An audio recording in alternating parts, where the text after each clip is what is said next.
Welcome once again, PFL faithful. This is Inside the PFL for Week 4 of Season 6. I am your champion, El Zumador, Joe, joined as ever, as I'm always doing, with my buddies, with my dudes, my guy, here he is, here's the first one here, fucking undefeated, Manny. I'm on a roll, let's go. And at 1-3, Thomas. Yeah. Oh, he's sad. Oh, feels bad. I'm sorry, I burned your soul. So, Week 4, marginally better than Week 3. Nobody got blown the fuck out. That was a good thing. I think everybody brought, Thomas said it at the end of the last episode, everybody kind of brought their B-plus game, I'll say. They're not bringing their A game yet, necessarily, but... Okay, let's not say everyone brought their B-plus game. That's true, Rob. A majority of us brought our B-plus game. And, Manny, I think you might have some deeper insight into that as we move swiftly along right into your weekend observations. We're going fucking full steam, so whenever you're ready, please do take us away. Oh, yes. The hot takes are coming live. It's a little bit shorter this week, as we talked in the pre-show here, but... Joe! Next week is the week of championship previews. Ooh. Me. M1 championship preview. Tyler, Trevor, last place preview. James is back, but not better than ever. And Rob is officially entering the running for worst player in the league. Oh my god, holy shit. But wait, is that Mitch's music? A new challenger approaches. I can't believe that we moved Sableye down. We are a bunch of idiots. Tyler got some tutoring and some tips as he gave Derek just the tip. Whoever taught Tyler should open up a school for Mitch and Derek to attend. Also true. I'll say it right now. Dave has Thomas's number. And let it sink in. Tyler is ahead of Thomas in Pearl Division. Let it simmer. Let it sink in. Joe versus Kyle. The second best battle of the year. First place, my complete destruction of Tyler last week. And Joe, those are the weekend observations. Ooh, shit. Alright, I don't mind taking silver. You know me, I owned my silver medal in Season 4. So, again, a wonderful look into the battles this week, which we're going to dive a little bit deeper here. You mentioned right at the beginning there, James is back. James is back. I mean, is he back, or is Rob not playing to his strengths? That, I don't know why James shows you sub on Pokenalysis, and then you get rid of the sub, so he's not sitting behind a sub anymore, and then you go into Sleeping Porygon to just let him sub up again? Like, what was the point? Maybe he forgot he was asleep. I feel like Rob is a man who had the best record Season 2. He got to the playoffs Season 3 and would have gotten to the top 4 if he didn't use Earthquake on Yuxi for some goddamn reason. I feel like Rob... I don't know if Rob can thrive in this like multi-man league format. I don't know if his knowledge is deep enough into the Pokemon. No, it's just he has dating back. Rob's strats are he comes up with these weird sets. I don't think that he necessarily game plans for his opponent. He just kind of game plans for what he wants to do. And he'll bring 6 really weird sets, and they won't gel at all. And if you get caught off guard, he'll beat you +5. But then when they don't work, he gets shit on. Like, it's just one of those boom or bust kind of situations. I mean, in the introductory match I had with Rob last season, he brings Swoobat in here, and I'm just like, fucking Swoobat, whatever, and then he uses Calm Mind, and it's a fucking double swords dance, and I'm like, oh shit, oh no, oh fuck. It's stuff you're not ready for, but I did win that battle, I did win that battle, but... There you go, there you go. I feel like, I don't know, Rob, we need to, somebody needs to, Rob might need to go under that wing of the Tyler teaching school that Tyler got this week, because he needs a refresher on what Pokemon's all about. I'd like to add, thank you, James, for listening when I said bring sub Sludge Wave Volcanion. Because I remember saying that, and here it is. We got one listener of the podcast. At least one. I appreciate it, bud. So the real test of James, I think, is this week against Thomas here, one of the Conference Cup games, where we'll see if James is truly scary again, if he's back, if he's just than ever, not necessarily better than ever, but if James is James again, essentially. Yeah, we'll see. As of this recording, Mario and Trevor is next on the docket, but it has not happened yet. So let's talk about the biggest surprise of the weekend. First of all, we got Mike. Mike brought a team with Infernape against Murphy. Lo and fucking behold, not only does Mike hit a Focus Blast. Infernape was the Pokemon using that Focus Blast. Oh my god. He blew my mind. I'm I'm so happy. I opened up a present on Christmas happy. It was wonderful. And then he was telling me his spread on Infernape, and it made me even more happy. He didn't put any attack investment. No, it was what, full it HP, was full HP speed? and speed. What a god. I love it. What a god.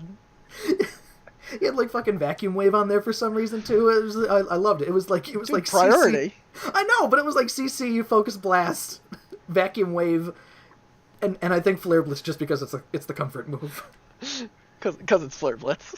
So, one of the things that did happen in this match that I think, again, moves that might look good on paper, Lucario was running Blaze Kick, which scared Mike out of Tangrowth about 3 or 4 times, and then I was just like, can I run these calcs for you real quick, Mike? And it does 30% damage to him, so he could have... I mean, I understand that he's not going to threaten Lucario out, but I mean, that's enough to kind of sit in and take that. You know, you take one Blaze Kick, hit Leech Seed, switch out, get your Regenerator back, and you're no worse for wear. But Mike just kept oh fuck, I'm out of here. Yeah. Mike is like a deer in headlights sometimes. It's really funny. Spook the shit out of him. Coverage is good, but you gotta know how much the coverage does, because I remember back in Season 2, I was like, oh shit, Starmie gets Dazzling Gleam. Let me put that on here. And I don't remember what I used it against. Probably a Dark type. And it did 30% damage. And I'm like, oh no. I mean, Blaze Kick was a surprise. It was definitely a surprise, but it scared Mike so much just seeing Lucario has a fire move that he didn't bother to fucking look at how it calced. Again, deer, headlights, fire. Run your calcs. Run your calcs. Yeah, Murphy doesn't like running calcs because he's a Dumbo. That's right, he's a Dumbo, baby. Still number 1 in his division. Fuck you. I mean, hey man, sometimes dumb people make it to the top. It happens.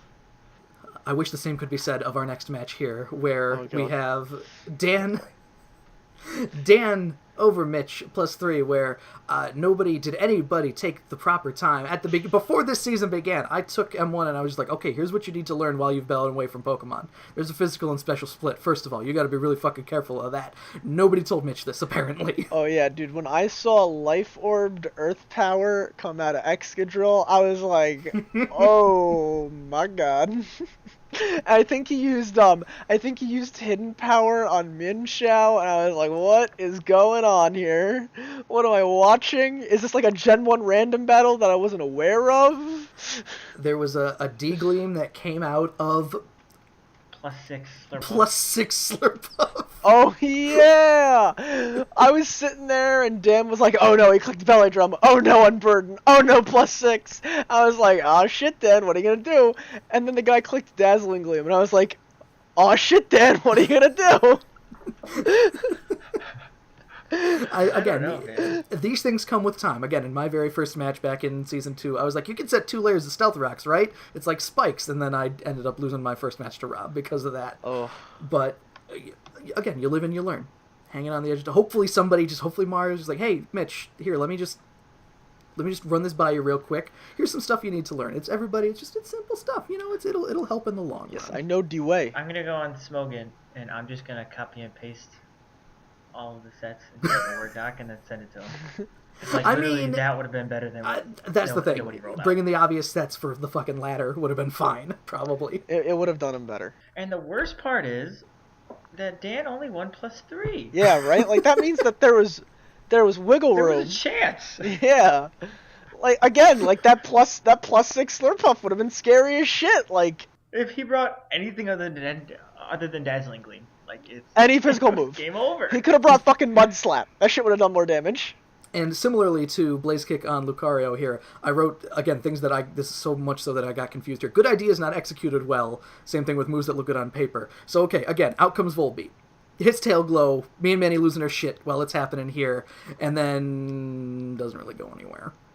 Like, Tail Glow, Volbeat should... I mean, I don't know, is that something that you pull out first turn, though? Because that's an incredibly easy win con to have, like, mid-game. He kind of just went for it, and, like, I understood his logic behind it, and he ran it by me, and I was like, that's a really cute idea. And then you, like, baton pass it to Latios, and then, like, sweep his team. Like, that's really cool. And he's like, I'm gonna do a turn 1. And I was like, Maybe don't do it then. I was like, I mean, you could. I was only, like, half paying attention for the first 3 turns, and then I, like, came in and like, scrolled back up and saw what happened, and I was like, oh.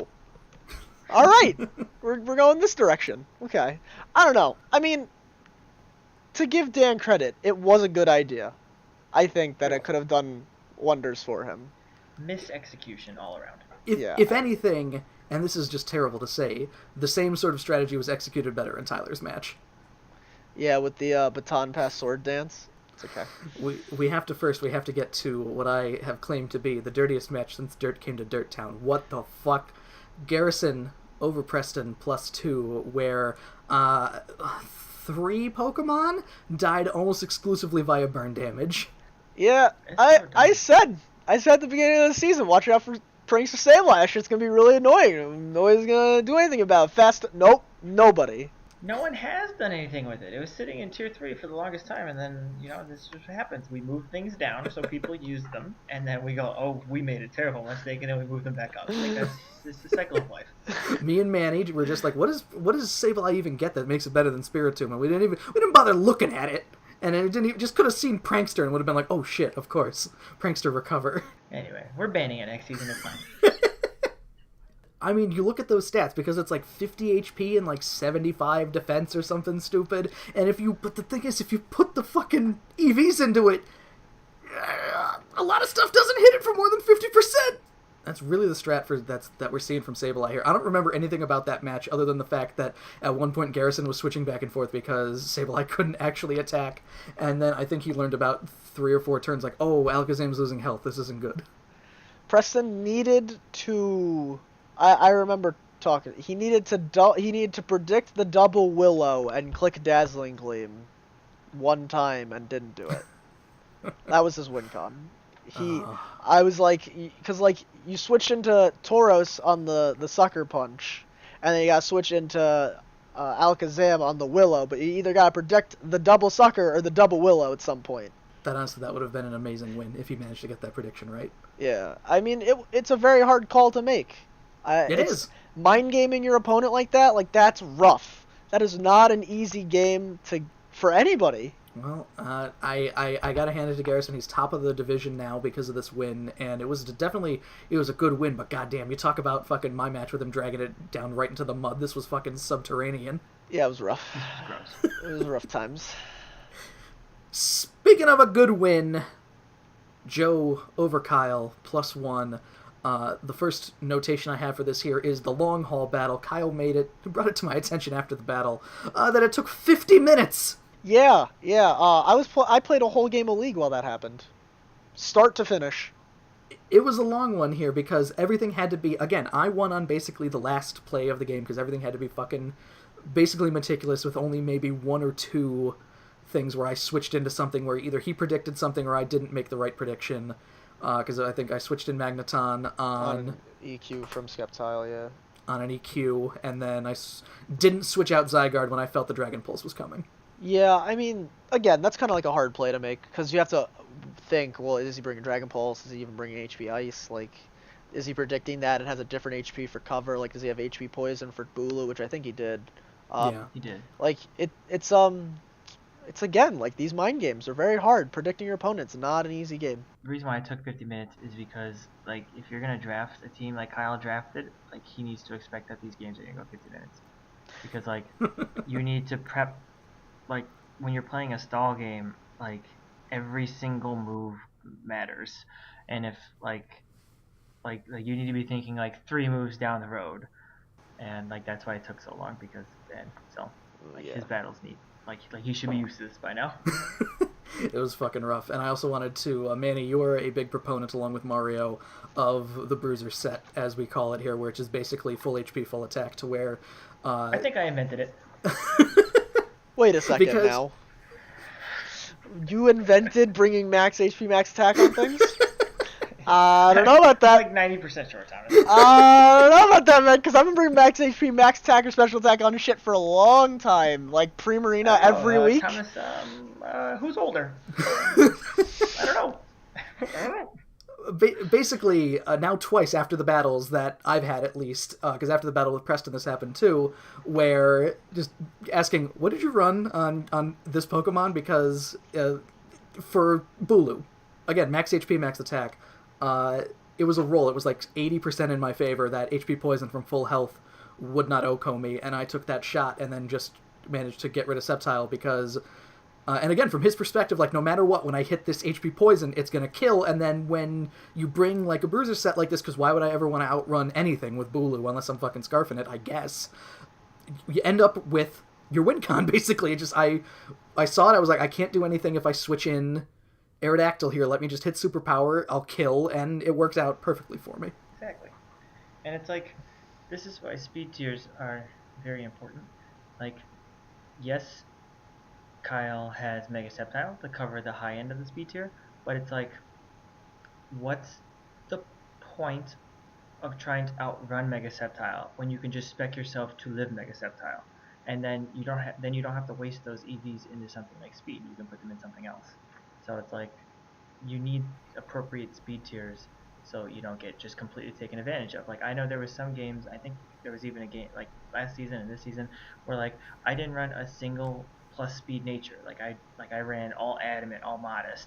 Like, and if you can afford to run like modest with all that stuff, like because like people's speed tiers are wonky and like they have all tanks, you know, like then you can bring that extra power. So you need to be careful of your speed tiers. Right, exactly, and I took advantage and it worked out. Speaking of speed tiers, moving over. God. All right, I gotta say one thing about my match. Looking back on it, I brought max HP, max speed Persian, and this is just what Manny was saying. Because if I brought max HP, max defense, I would have won. Yeah, and So... I mean that's the thing. What were you trying to outspeed with Persian? Nothing, and that was the weird thing. There you go. Yeah. Why I bring speed? I think one of the more important questions everybody can ask themselves when like putting in EVs is, what am I trying to outspeed? Or what am I trying to kill? Yeah. Like, what's the point of putting 252 attack EVs when it doesn't hit to like a 2, like it doesn't hit from a 2 hit to a 1 hit? Like what's the difference of like hitting something for like 66 to 77 and like 55 to 66? Like, what's the difference? There's not a lot. There's no Exactly. difference. Yeah, So- because like Persian calced with no defense, like with maybe 4 attack EVs, did 129 to Mega Beedrill with Foul Play, right? So I was like, all right, his U-turn will kill me, but his Fell Stinger is a roll. It was 50 to 63, and I had 55 HP or so. I'm sorry, it was like 56 to 63, and I had 60 HP. And I had the Aguav Berry, and I would have one-tapped it, and then I could have came in and killed his other Pokemon, and I would have won. He got the roll. The That odds were was- in his favor. Yeah, that's That was more in my favor than his. Yeah, I should have just brought defense on Persian instead of speed. I don't know why I brought speed. I didn't really think of it. And we also have here as well, you scarfed your boy who... I mean, again, you almost always are supposed to scarf Emboar. You talked about it yourself when you talked about your team last week here, but even then, when the scarf isn't enough is a situation that is not run into a lot, because I know that this happened to me as well, where I scarfed Azelf to try to get around fucking Stoutland in the sand, and it didn't work. I think that if I didn't scarf it, I mean, I could have banded it and brought max HP, like a Bruiser set again. But like, I was already killing. There was no reason. I guess I could have brought like Right. defensive, but I don't know what item I could have defensively brought. Really. Right. I mean, you know, it's just one of those things where I understand the reasoning because Scarf Embor is really, really good, but it didn't end up paying out for you on this one, unfortunately. Yeah, I mean, most of the time, the only thing it needed to do, it didn't need to kill Beedrill, it needed to kill everything else. That was the whole point. Yeah. Which, The yeah, whole there you point go. of- That's what the Scarf is good for, so... Yeah, because, Yeah. Kartana wouldn't have killed me with any of its moves, and I could have killed it. I was killing Blastoise with Wild Charge. I was killing his entire team pretty much with Emboar, except for Beedrill.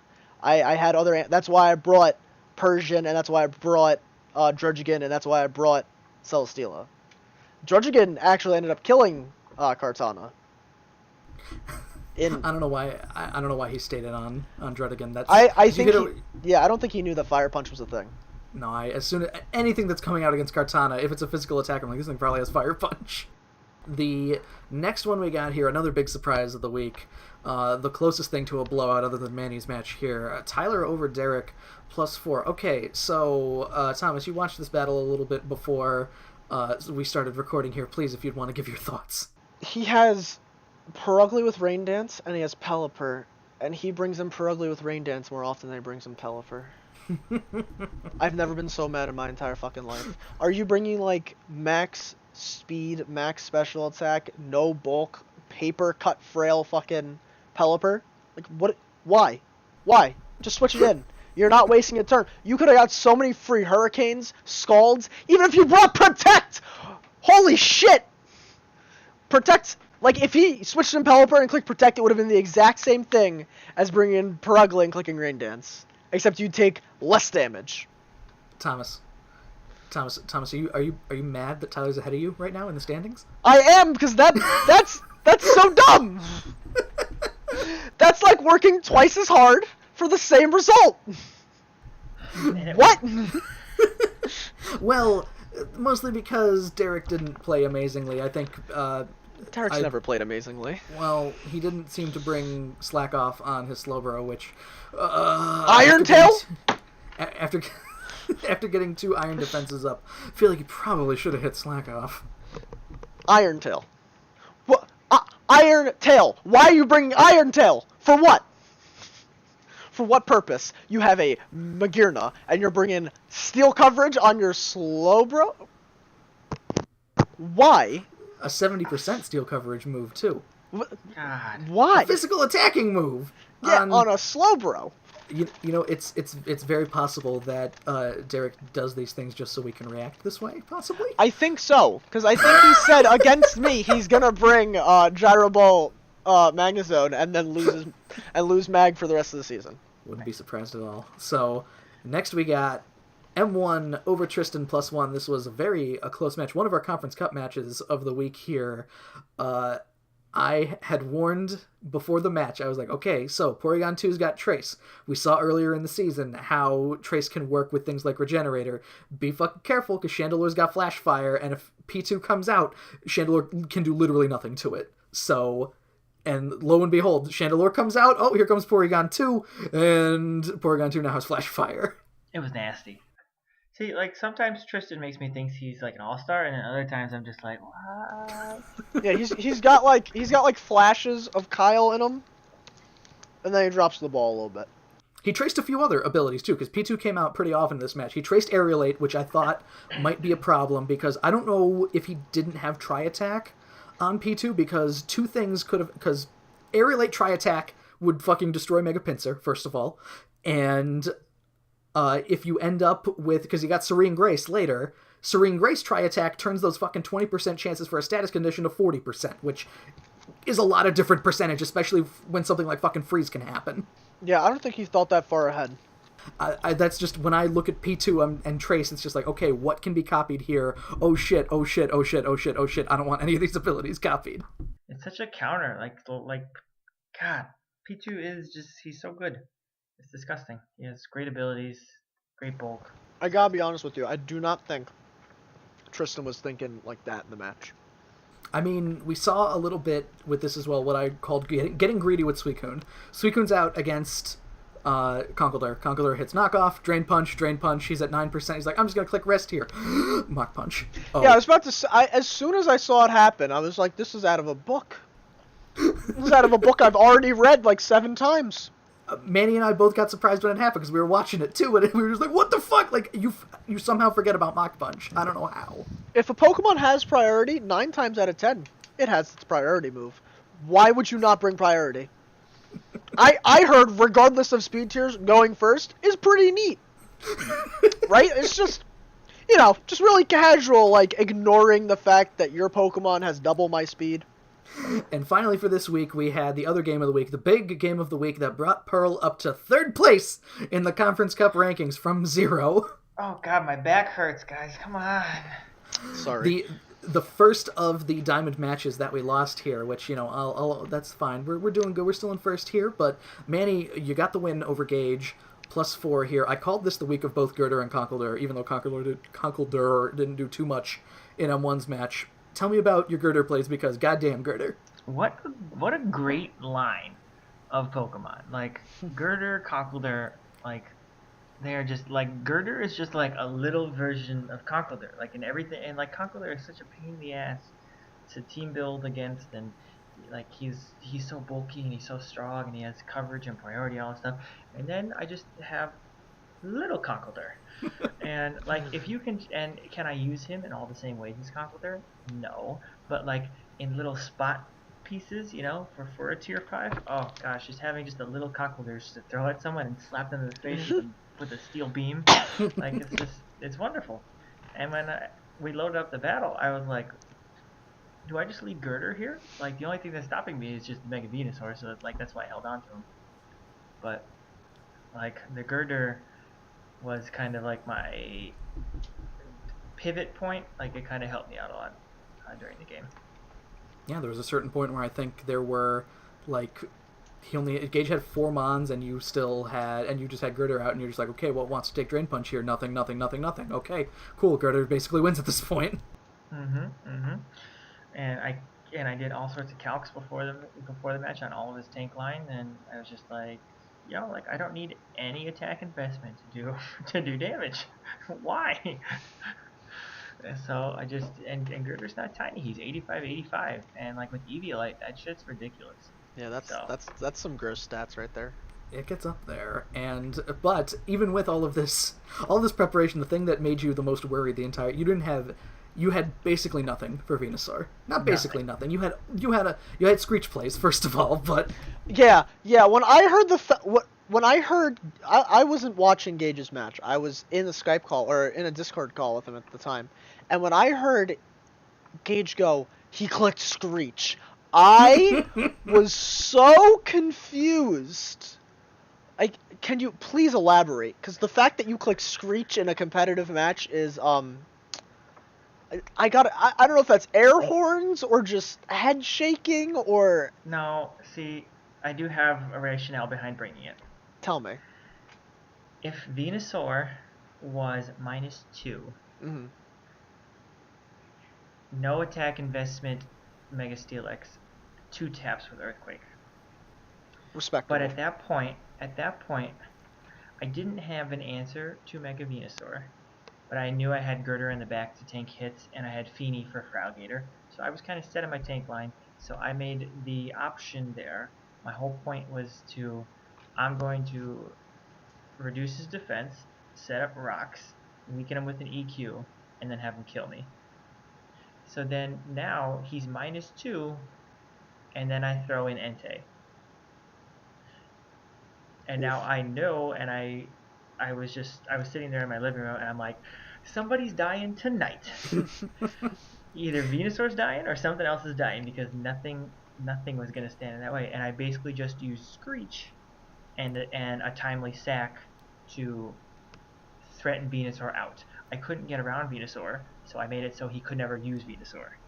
I think it's a very viable play in the way that, you can use Intimidate and things like Parting Shot to force other Mons out, whereas Screech it's not optimal, obviously, but if you have a chance to use it, you're basically daring your opponent to stay in with this Pokemon that they're probably going to need, especially if it's a big defense boy like Venusaur. Oh, dude, and the calcs were just ridiculous, dude. Flare Blitz did like 200%. I was so excited.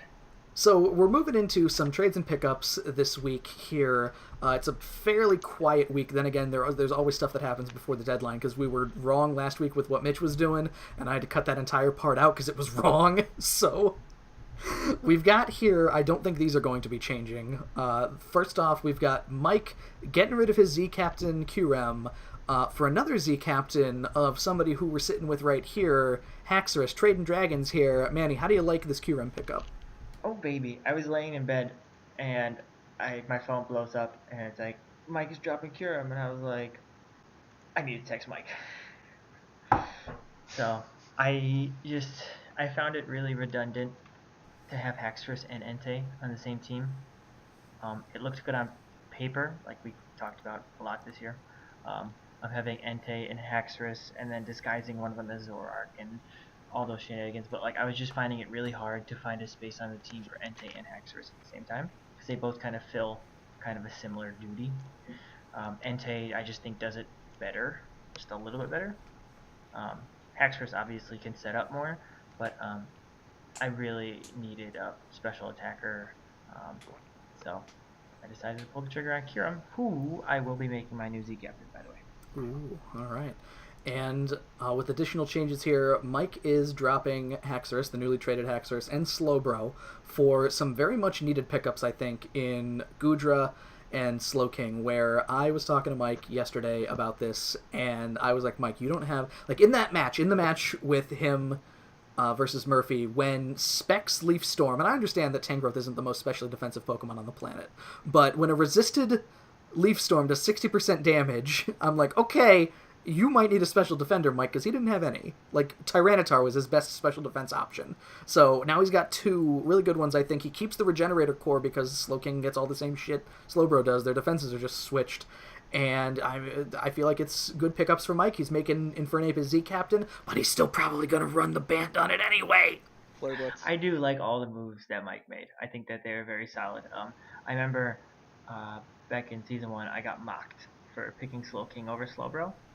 And I was like, I'll show you guys. But no, I totally agree. Slowking for his price, totally worth it. And finally, we've got M1, who will be trimming some of the fat on his team here. He's getting rid of Golisopod, wasn't really doing much for him. Getting rid of Absol, and getting rid of A Raichu for, I think, some very exciting changes here. Picking up the Gastrodon that Mitch tossed aside here. Picking up Sneasel, who... I feel is really weird at a tier 5 price still. I feel like it can do a lot of damage. And upgrading, I think we all agree, A Raichu, not exactly the best Pokemon, into a very good electric type in Raikou. God damn it, I can't believe I have to play this next. Well, that is all of the trade and pickup talk that we got going on here. A lot of people still have all 5 of their trades and pickups. Thomas. Not that I think you need to change anything. You've got a very good team. I'm just saying. It's funny because I'm actually I got some plays in my head. I'm thinking. Oh, I thought you were gonna say breaking news. God damn it. Oh well, no. I mean, like, yeah, there'll be breaking news like this week, but sure. Either this trade session or next trade session, there will be some changes to the squad. You believe me. I mean, we still got 5 weeks. We got 5 more weeks. That's true. Nobody should be Tyler with 0 pickups right now.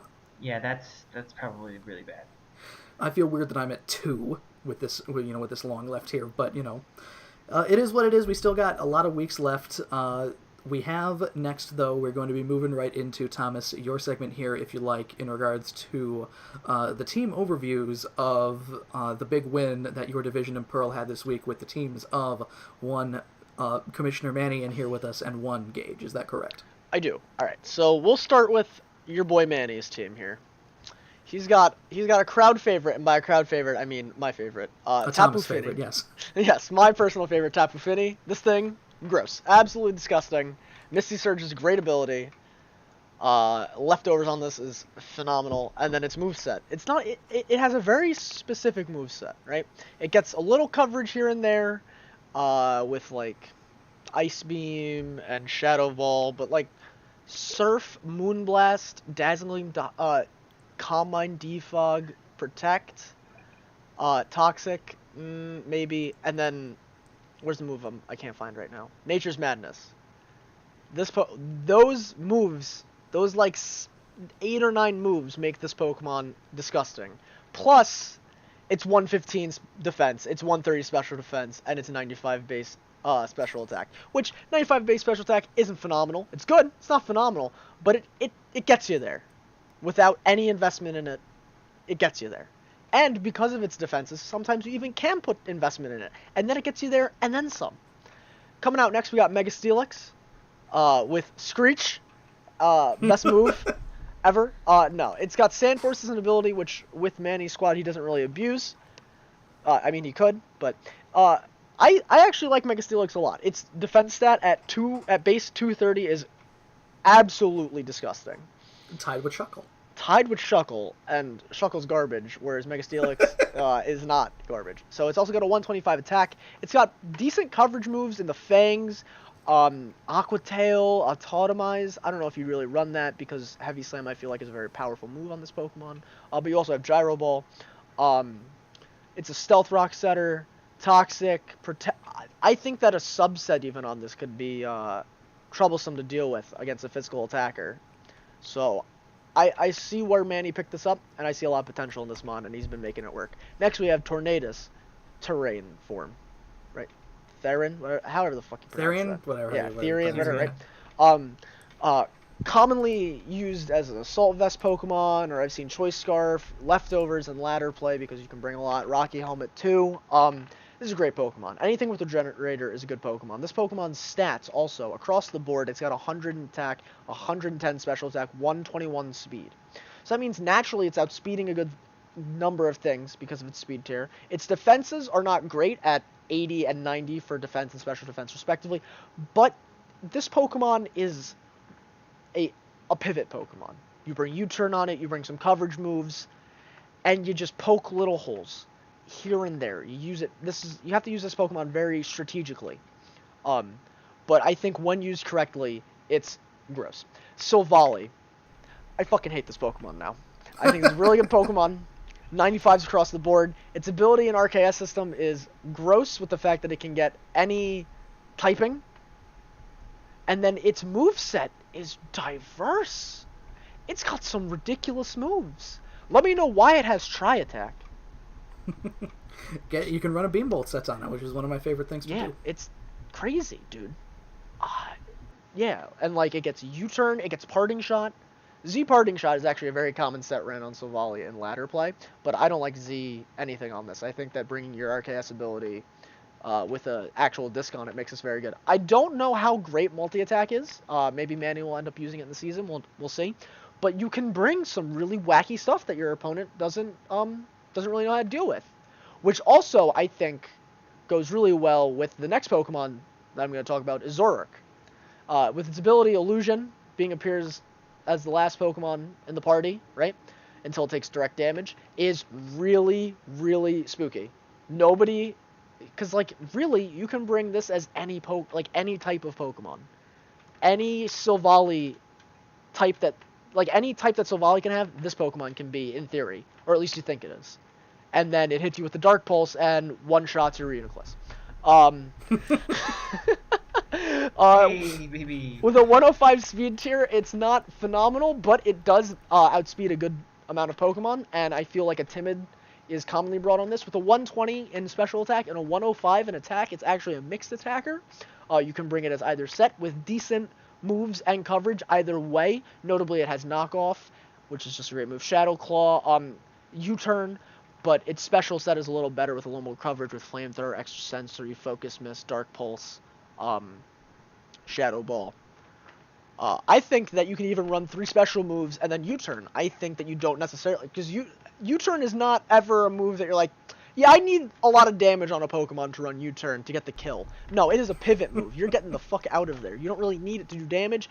Chip is chip. Honestly, if you do 6% and the Pokemon recovers it with leftovers, whatever. You know what? It's the same thing as just clicking the switch button. But a little more interaction happened. Make your day interesting. Next up, we got Entei. Entei is a force to be reckoned with. The fact that it lost its immunity to fire is upsetting, but the fact that it can't be made to flinch, and the fact that you can pressure out PP is not the best, but it's not terrible either. Its 100 speed tier is not phenomenal, but it naturally outspeeds a decent amount, but not as much as it could. So running a Jolly set is typical, but its 115 in attack and HP make this thing a monster. Its move pool isn't fantastic. It has access to Extreme Speed, Flare Blitz, Iron Head, Stone Edge, Stomping Tantrum, and EQ. Don't forget Sacred Fire. Oh, it doesn't have EQ. Yeah, I was getting there. Sacred Fire being one of its best moves. It doesn't get EQ, so that's why I get Stomping Tantrum. So an AV set is very common. A Choice Band set's very common. Don't forget it also gets Will-O-Wisp. I think a lot of Pokemon that get Will-O-Wisp get like... I feel like not a lot of people abuse the fact that certain mons get Will-O-Wisp, but whatever. Anyway, this Pokemon, just really good. Really good. It got hurt slightly by losing Flash Fire, but I think overall it's good. Haxorus as his Z Captain with potential to use a decent amount of Z moves in Water, Fighting, Dragon, Ground, Normal, Dark, Poison, Rock, and Bug. That's a decent pool for a Dragon type. Some Dragon types don't have very wide move pools, which really limit them in my opinion, but Haxorus has a little bit of bigger ones. That's pretty good. It does have the ability to set up in Dragon Dance and Substitute, as we've seen Manny use. It's got Poison Jab for Fairy coverage, and it's just got, you know, a overall pretty decent moveset. Its 147 attack is fantastic, but its 97 speed puts it in a kind of awkward spot where it outspeeds, not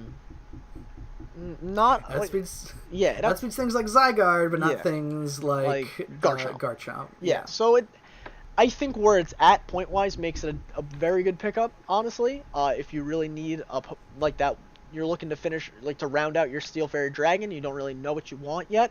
I think that at its price point, this is a great Pokemon to go. Mold Breaker also is a beautiful ability. It is a beautiful ability. I think that more people do not take advantage of the fact that Mold Breaker prevents things. Like when you bring in a Marowak with Lightning Rod and you have Mold Breaker Ampharos and still click Thunderbolt and one-tap it. Coming up next, we have Uxie, which is a comfort pick, I believe, for Manny, if I'm not mistaken, with a 130 in defense and special defense.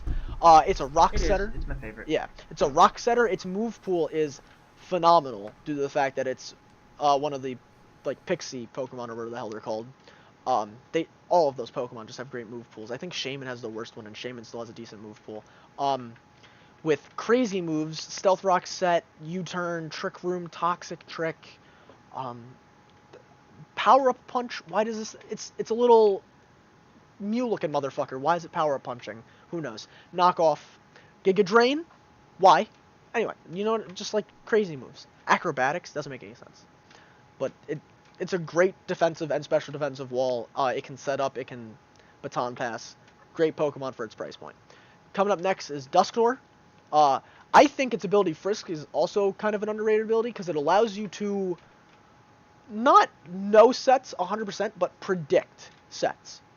So if you switch in, if you have Dusknoir and you switch in with Dusknoir on something and you weren't sure what it was running originally, but now you find out that it's an AV, you now know that he's not bringing any setup move, any status move. He's got the Pokemon has to have all attacking moves. So now you know where to go from that point, right? It's got a 135 in defense and special defense, so bigger than Uxie, but it's slower and its HP stat is not as great. Also, its move pool is not phenomenal, but it does have coverage in the punches.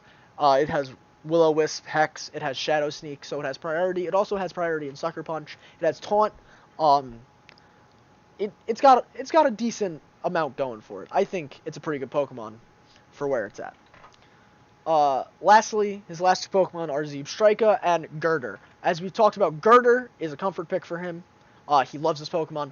It's a mini Conkeldurr. It has Mach Punch, but does not get Bullet Punch. Yeah, so it doesn't have two forms of priority, but it still has one in Mach Punch. It still gets Bulk Up. It still gets Drain Punch. The other punches, it still gets Poison Jab. It still gets Stone Edge. Does it still get EQ? No, it does not get EQ. That is a slight blow, but not exactly. And it's not that much. It's not that far behind Conkeldurr. It's got an 85 HP, an 85 defense, a 105 attack. Its speed is 40, but it's not a fully evolved Pokemon. I don't know really what you're expecting out of it. But with the Eviolite, this thing is what Manny said to be a force to be reckoned with. And going back to Zebstrika, it has 2 immunities, an electric and grass, with ability Sap Sipper. And then, on top of that, it has Lightning Rod and Motor Drive. That is really hard to prep for, guys. Coming from experience. I prepped the shit out of this because this thing was scary, right? Because Lightning Rod gives you +1 in special attack, and Motor Drive gives you +1 in speed. Also, it's a mixed attacker with 100 in attack and 80 in special attack, but it has coverage for both sets with Volt Switch and, like Return, Pursuit, Low Kick, Flame Charge. I think it also gets Wild Charge, yeah, but it also gets like Thunderbolt and Signal Beam and Overheat and Discharge. So and with HPs, you always have coverage except for Fairy. So this thing is a threat. You can Scarf it and then bring Lightning Rod. You can Scarf it and bring Lightning Rod, or you can Specs it and bring Motor Drive, or you can bring Sap Sipper and like AV or something. It's got a lot of potential. And it's also got a 116 base speed.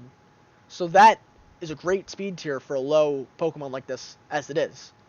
So you got to watch out, because these lower Pokemon that you don't really expect, these tier 3s even, these tier 4s, these tier 5s, you go, oh, it's a tier 5, you don't need to worry about that. And then it outspeeds your threat and kills you with a coverage move. What now? You just tier lost... 5 nukes, I'm telling you. you. You just lost a win con. Because what? Because you were lazy? Because you didn't want to look into a Pokemon? That's bad. That's bad practice. Overall, Manny's team, very well thought out. Not to be unexpected for Manny and his crazy pre-workout brain. I'm like a savant when I'm on that shit. Yeah. Coming in next, we got Gage's team here. I like the idea on his team. I like some of the cute Pokemon that he's picked up. Overall, I think his team could use some fat trimming as well, just like M1 did. Coming out first, we have Mega Venusaur. Mega Venusaur has been proven time and time again that this thing is disgusting. 100 attack, 123 defense, 122 special attack, 120 defense, with 80s in HP and speed respectively. It's gross. This Pokemon's disgusting. I think that people underestimate even its physical set, as crazy as that sounds. It gets knockoff, guys. It gets knockoff, Power Whip, Outrage, Seed Bomb. Do I need to continue? Another weird Pokemon getting Outrage. Yeah. What the fuck? Bullet Seed, Body Slam. And then, of course, on its more commonly run special set, Giga Drain, Leech Seed, Toxic, Sludge Bomb, Synthesis, Sleep Powder. Just a disgusting Pokemon to deal with thick fat. It's so hard. It's so hard to prep for this Pokemon. You gotta bring a lot, like Screech on your Mega Steelix. Coming up next, we have Hydreigon. I have never been personally a fan of Mega Hydreigon. Or, not Mega Hydreigon, regular Hydreigon. But it works for some people. With a 125 in special attack and a 98 in speed and a 105 in attack and a 92 HP, this thing is got some moves. It's got Levitate, so it's got a ground move immunity, and its move pool is very big. It's very, very big, and I don't think people expect how big it is. I think a lot of the time you play against this Pokemon and go, it gets that move? Because that's what always happens to me. Maybe I just don't research enough. Coming up next, we have Feraligatr, which proves to be time and time again the best starter from Gen 2, with a 105 attack, a 100 defense. A 78 speed tier is not great, but the fact that it gets Dragon Dance covers up for it, and Priority and Aqua Jet. It got Liquidation, I'm pretty sure, which is a buff from Waterfall, even though you're losing the crit chance, but you're gaining the chance to lower defense. It has Outrage for no reason. It has Ice Punch and Power Up Punch for coverage and for boosting. Shadow Claw for coverage and Superpower. This Pokemon, and EQ, and Dragon Claw, and Crunch, and just more and more moves as much as I keep looking. Life Orb with Life Orb with Sheer Force is really good. Sheer Force gives moves with secondary effects plus 30% damage, but nullifies the secondary effects, so you won't freeze with Ice Punch, but you'll get increased damage. And you won't lower their defense with Liquidation, but you'll get increased damage. So it's a very good ability. It's also what Nidoking gets. Coming up next, we have Lycanroc Dayform with Keen Ice, Sand Rush, and Steadfast. I think Sand Rush is good against Sand teams, but outside of that, I think you bring Keen Eye. I don't really see Steadfast coming into play unless they have a Fake Out user on their team. With a 115 attack and a 112 speed, it's frail, because its base defense and special defense are 65 and has a 75 base HP, but it makes up for it in the fact that it is a very good revenge killer with Excel Rock as its stab move, which is a priority rock move. It's got decent coverage. It's got stealth rocks, and you can bring Sash as a revenge kill, or not even Sash. You can bring Life Orb to revenge kill as well. Coming in next, we have Jolteon, which got a buff with Volt Absorb now. Though the Quick Feet set I believe is still pretty good. But now you have a little more diversity in what items you can bring. This Pokemon I think has always been pretty good, and with this Volt Absorb buff, I think it's just better with a 130 speed and a 110 special attack. That's huge. 130 is outspeeding so many things. Mega Lopunny just hits 135, and that thing is fast. So just imagine what this can do with Discharge and Shadow Ball and HP coverage and Signal Beam and Volt Switch. It does a lot. Also, watch out for a Magnet Rise set, because I've seen that before, and it puts in some work. Donphan, which has been told to me... I'm sorry, Drew, did you want to say something, or you're just going to laugh? No, I'm just going to laugh at Magnet Rise Jolteon because that's so fucking stupid. But then you turn it into a really, really fast Electros, and that's really weird. Yeah, it's really funny. Donphan, which Gage has described to me as, quote, just a rapid spinner.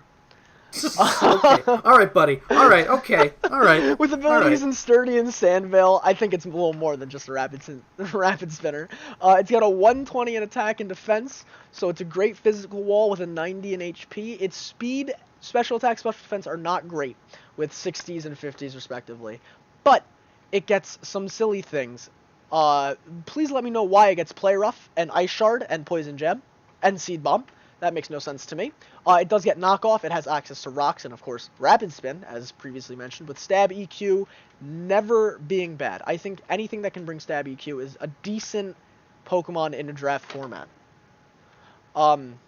Outside of its Rapid Spin set, you don't really see it brought as anything else, though I think you could bring Choice Band and see some success with it.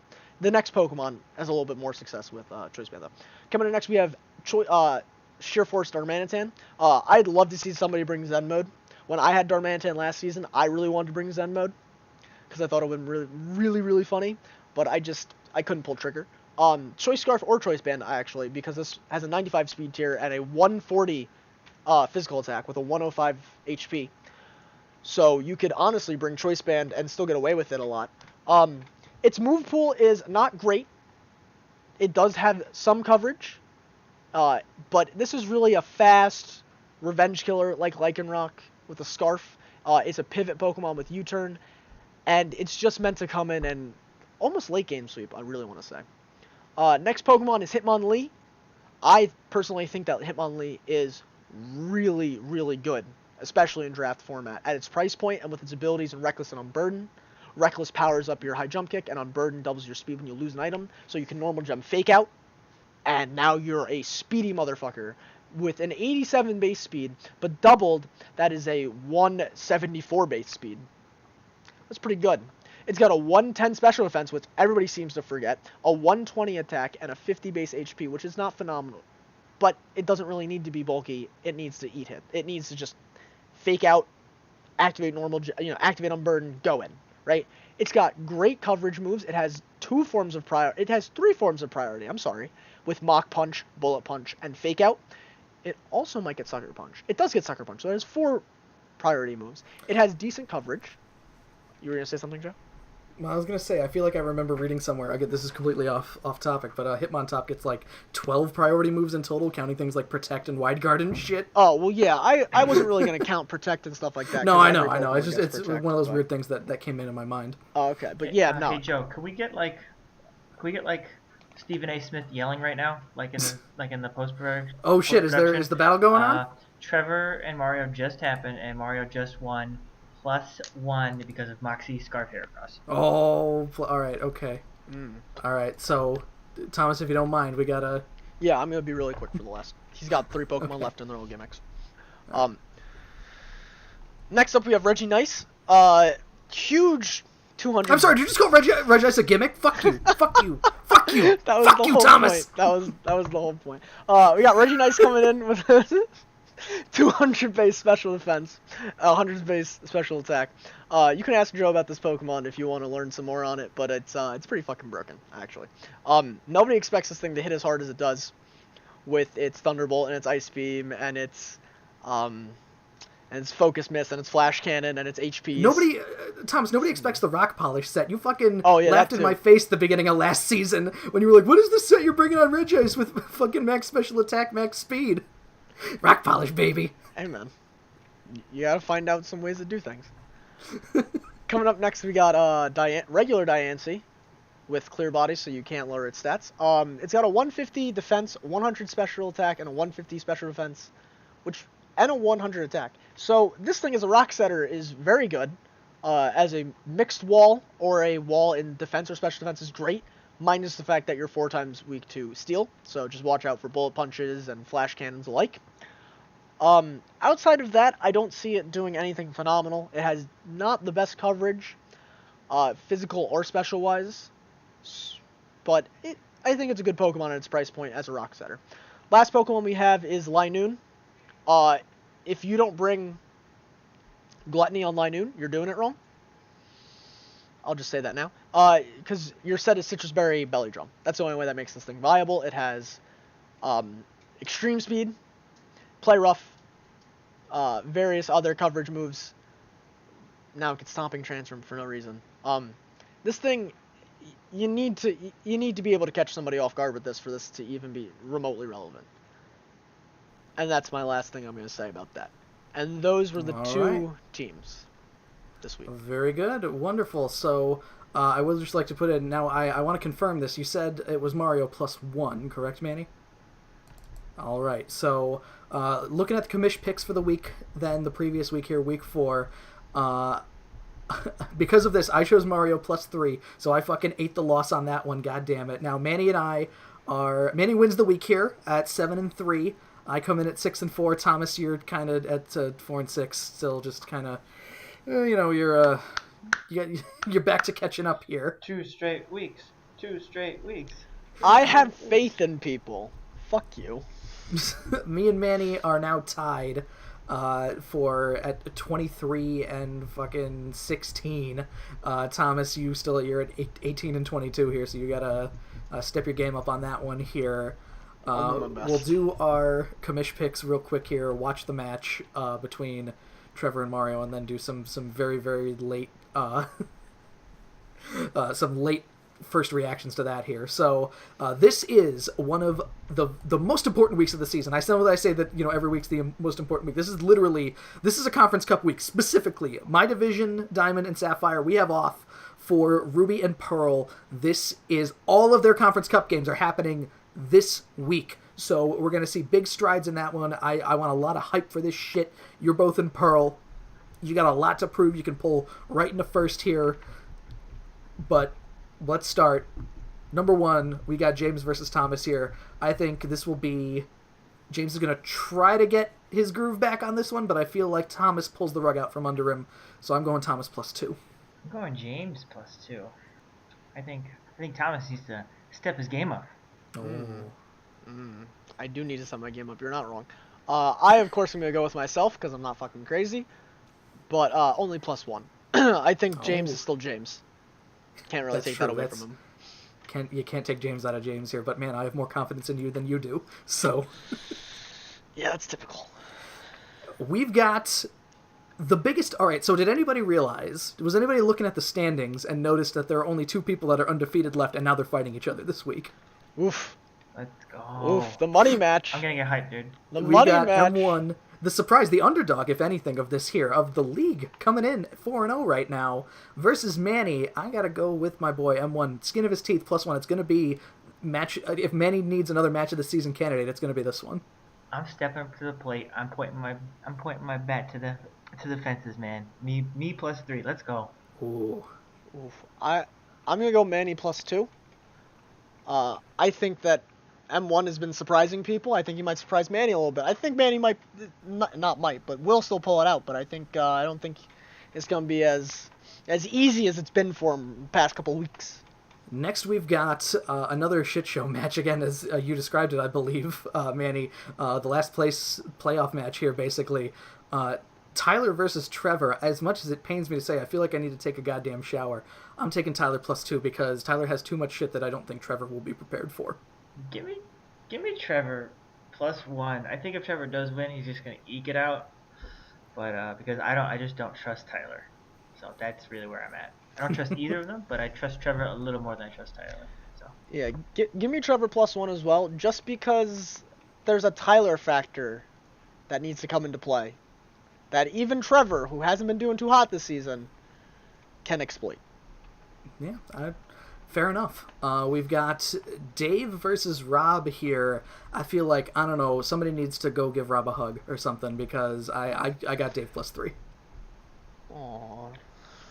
Dave +2. Rob. I've lost faith. Oh. I gotta agree with Manny here. I'm sorry, bud.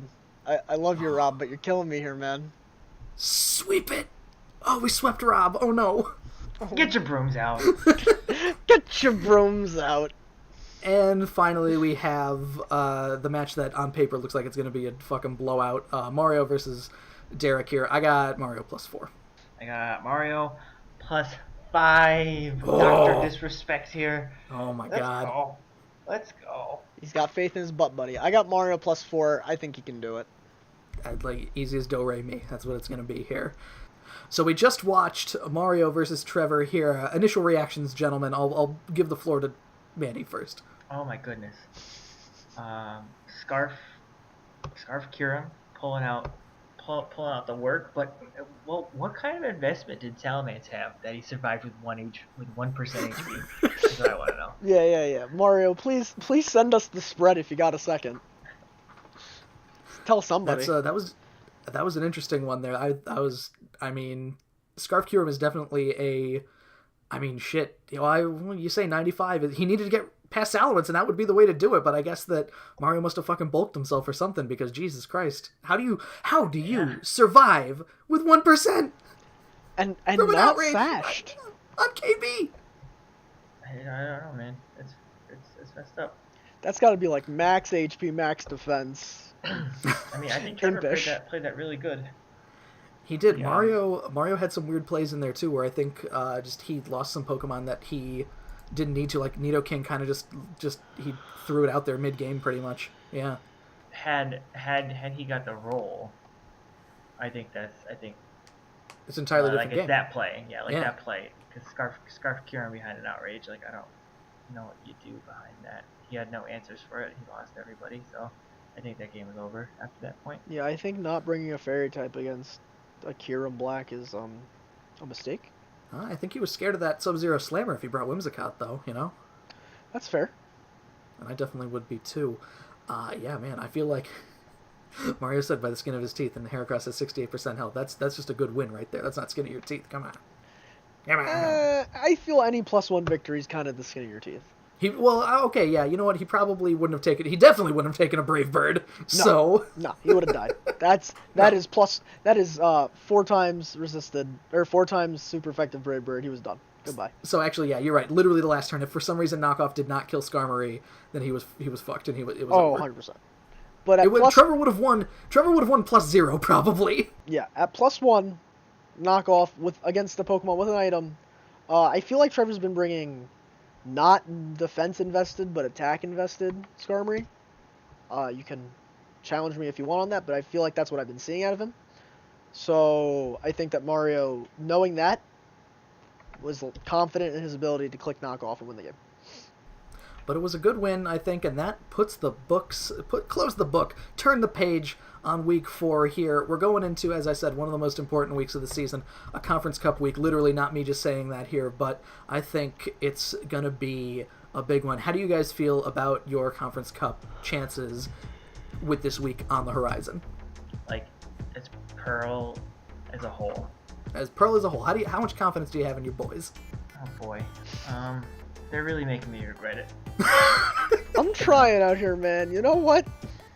Like, in the biggest Conference Cup week, like, I'm racing another 4-0. Like, it's literally the Titans from the 2 division, and then just all of the other dirt below us. So we'll see what shakes up. All right, well, I wish you guys the best of luck here, and I think this is where we turn the page on this episode of Inside the PFL as well. And with those goodbyes, my name is Joe. And your future Season 6 champion, Manny. And your Commissioner Thomas, who isn't doing too hot. I bid you all a fond farewell and have fun.